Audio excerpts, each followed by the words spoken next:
Oh my gosh, wait lang. Nakakatakot, baka masira. Alam mo yung pag kumakanta siya.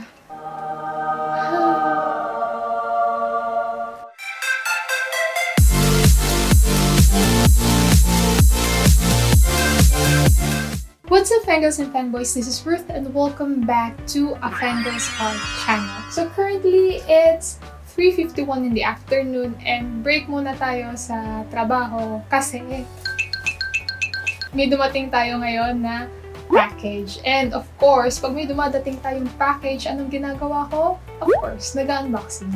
Medyo matagal-tagal na nung huli akong nag-unbox ng albums kasi yung hinihintay kong albums ng 17, yung Face the Sun, hanggang ngayon hindi pa siya dumadating.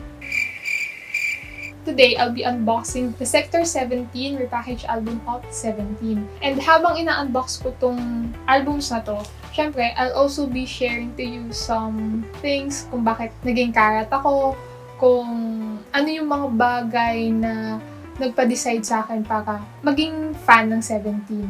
Without further etche-bokeche, let's start this unboxing.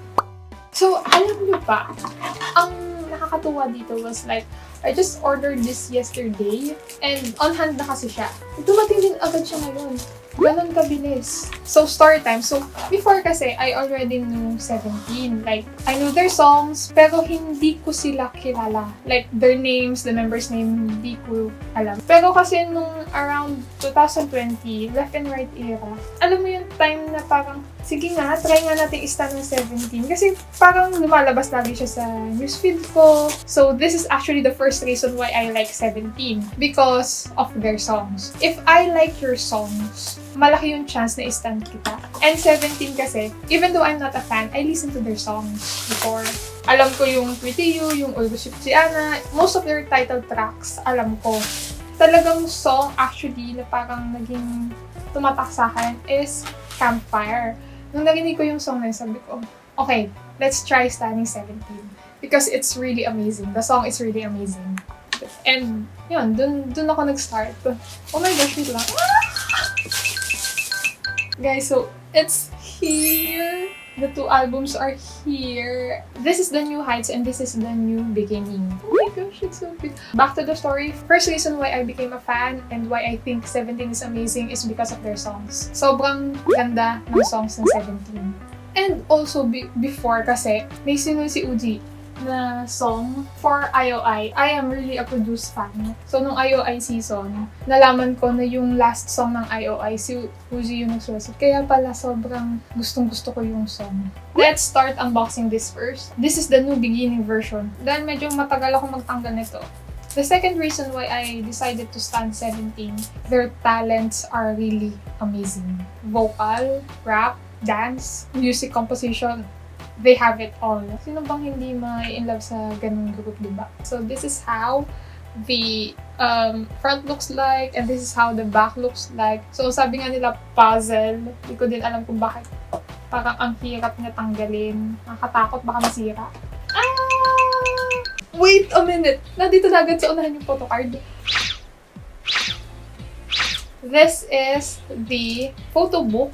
Ang ganda ng concept nila. Every comeback, iba-iba yung concept nila. Yun yung amazing thing about 17. Kahit na anong concept, they can pull it off. Tingnan mo, parang spring vibes. This is the lyric booklet. This is the weaver's card. This is how the CD looks like.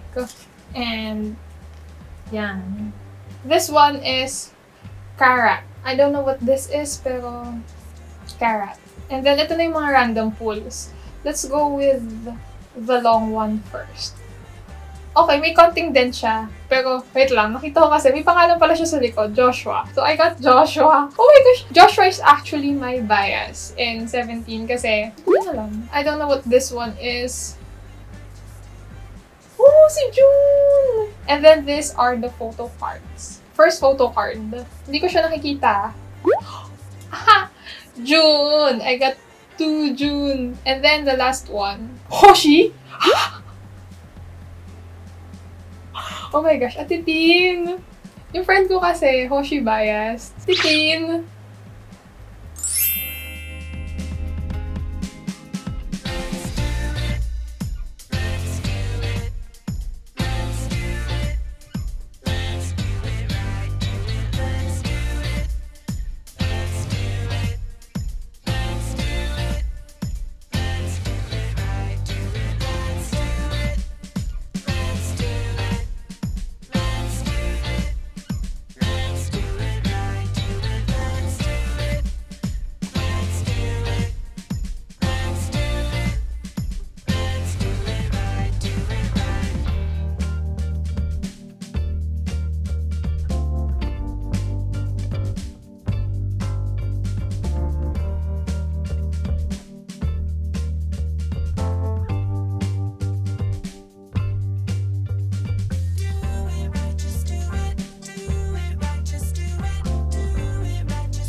third reason why I find 17 amazing is because I watched their Going 17. And like, Going 17 is actually one of my parang go-to videos whenever I feel sad or whenever I feel a bit down. Kasi sobrang na-uplift yung spirit ko whenever I watch it. Sobrang fun panoorin yan. Sobrang kalog ng 17, sobrang talino, they have it all. So, let's go with the New Heights version. For the fourth reason, bakit ko in-stand din ng 17 is because I really saw how much they love their fans. Ang dami ko ng in-stand na K-pop groups, pero parang kakaiba talaga yung pagmamahal ng 17 sa fans nila. And natutuwa ko kasi may time din na, alam mo yun, nakikipag-asaran sila, which I really find it cute. As a fan, na ganun makipag-interact yung idol ko, sobrang nakakataba ng puso.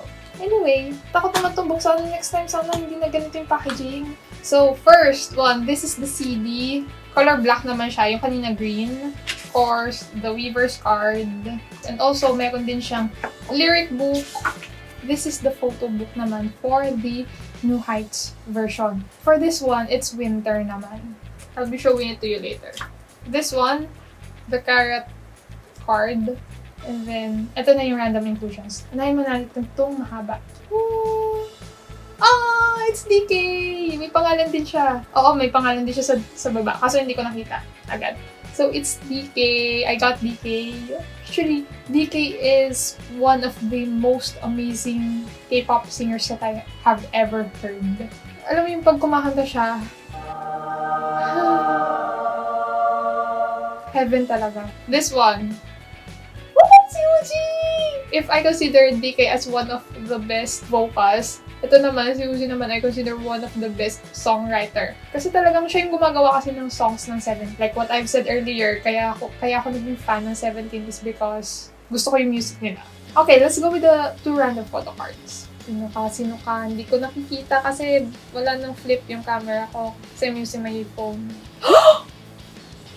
Oh my gosh! I got Mingyu! Si Mingyu ilang beses na siyang lumalabas sa mga pools ko. And then the last one. Oh! Si The8. Recently kasi pag nakakakita ko ng videos nila for nung concert sa America, grabe po, ang lakas ng dating ni The8.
I'm really happy na pumasok ako sa Carat Land. I'm so happy na na-meet ko ang 17 in this lifetime. I really find them amazing, not only as idols but also as a normal person. They treat each other as a family. Like, nararamdaman mo kasi yun sa group kung they treat each other as just colleagues or they treat each other as brothers, as a part of the family. Pati yung families nila close sa isa't isa. Kaya nga, nakakatuwa na they also renewed their contracts. I guess we'll be seeing more of 17 in the future. And I really hope na a lot of people will also recognize their talents. If you like this kind of contents, make sure to click the subscribe button below and hit that notification bell para maging updated ka naman kapag nag-upload ako ng mga bagong videos. And also, counting days na lang. 17 in Bangkok and 17 in Manila. So, I'll also be vlogging those. Kahit sobrang daming stress na nangyari sa atin, ay papasaya pa rin tayo ng 17. Thank you so much for watching this video. Again, this is Ruth and annyeong!